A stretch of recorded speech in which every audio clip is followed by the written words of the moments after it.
Okay, so ayun na nga, emergency, umuwi kami ng Mindoro. Okay, dahil nakatanggap kami ng hindi magandang balita na na-aksidente nga ang tatay. So, diretso kami ng Pierre, kaming magkakapatid lahat by that time. Ang inabutan naming biyahe is yung 5:40. So, nakarating kami ng Mindoro mga around 6:40, 6:30 or 6:40 or magsi-7 na.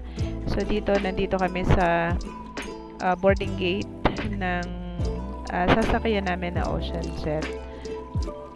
First time ko lang ulit nakapunta dito. Tagal ko nang hindi nakakauwi ng Mindoro. So, ayan. Maganda na pala yung terminal ng Batangas City Pier. So, diretso na kami. Sakto naman na meron ng biyahe. At buti na lang din at kalma yung dagat. So, kami dyan ay dire-diretso na. Kasi wala na kaming time pa na mag-isip kung alin yung dapat namin sakayan na barko. So, nag-ocean jet kami para in 45 minutes nasa Mindoro na kami.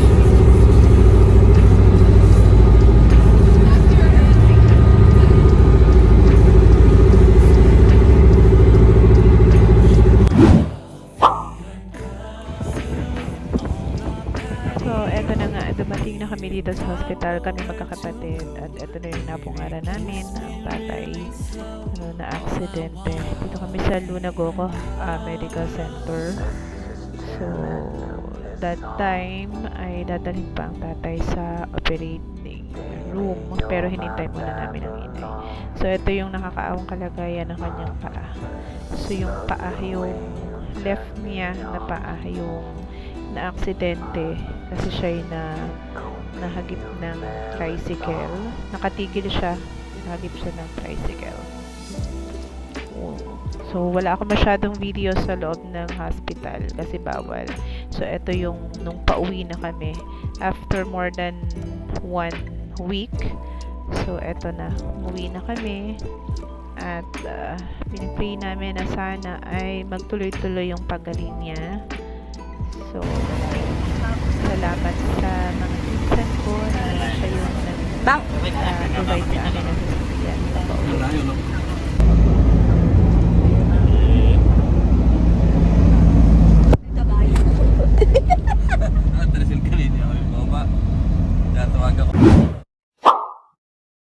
We are here. Ayan. Oh, paano? Si Umel, bababa. At paano ka bababa? Ano? Tell mo na. Iyo ko ng konti.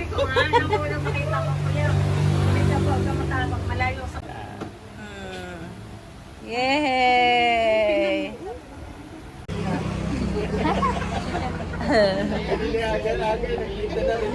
Paano kahapon ay wala yung baras na yan? Ay, kakanila lang, agang-aga. May barasan.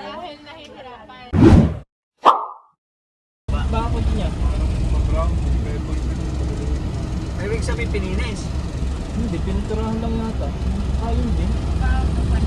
Baka piniturahan lang na puti. Parang dumamitig. Pero gano'n dati yun, Eri. Naring na.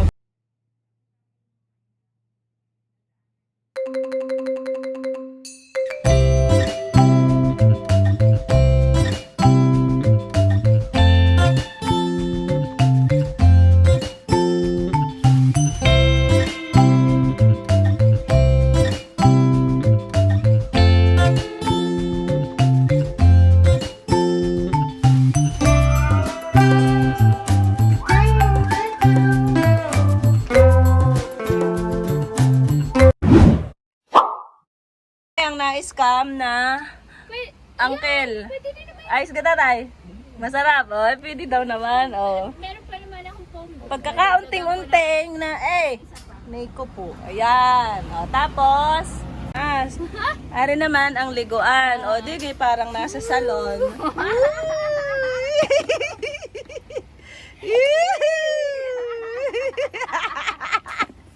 Oh, Go. oh, ari ang ihian. O, ilalagay din ang teriotro. Tapos walang puwet, nakaharsya lamang. O, edi ito. So, pwede isang L. Ay, catheter. Tapos may pampalito, yan lang. Oh, ito na. Tapos itatanggalin. Ay. Ayos.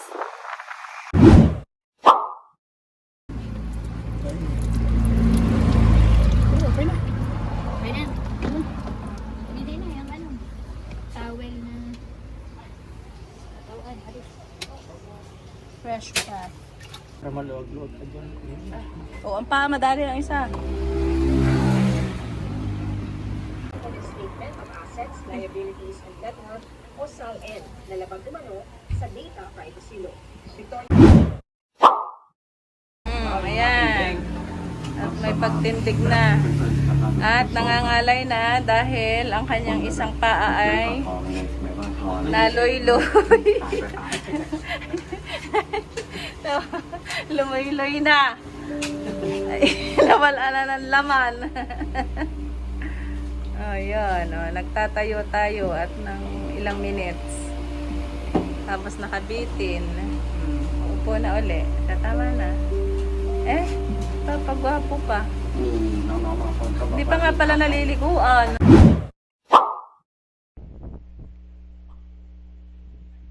So, ayan, masigla na siya dyan one morning kasi naigawa na siya nung kanyang improvise na patungan ng pado sa kanyang wheelchair. So, pwede na siyang makahikap at makapagpainit kahit papaano. So, masaya na siya dyan at ano, Lula na eh. Nakalabas na. kita ng labas ng bahay. Doon ang kabyuhan. Salamat sa mga engineer. Lula na eh. Lula na eh. Mayroong battery. Ayan. Nakasakay sa...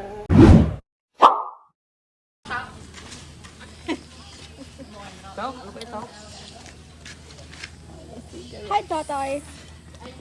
Hey, tatay. Hi. Sabi mo dali.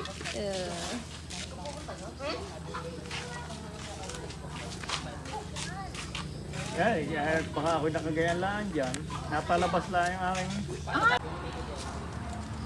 Yan yung motor na sinakyan niya? Oo. Yung tricycle na yan. Hindi ka pa nakababa. Yan yan. Nakakuha pa ako dyan eh. Ito lang pa.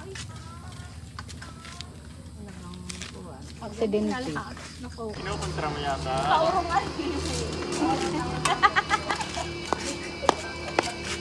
Anong Pasan kayo? Ay, paurong eh. Paurong ang gana. Kaya mahirap ang pante. Di namin malubos maisip na dadating kami sa ganitong point. Pero nakakatuwa na utay-utay na bumabawi ng tatay. So, masaya kaming makita na laging may mga ngiti sa kanyang mga labi. Hindi man siya nakakalakad sa ngayon, pero tutulungan namin siya na huwag mainip at pagpatuloy ang buhay. Tatay, mamimiss namin ang iyong kalikutan, pero masaya kami na ngayon kasama ka pa rin namin bagaman limitado ang iyong paggalaw.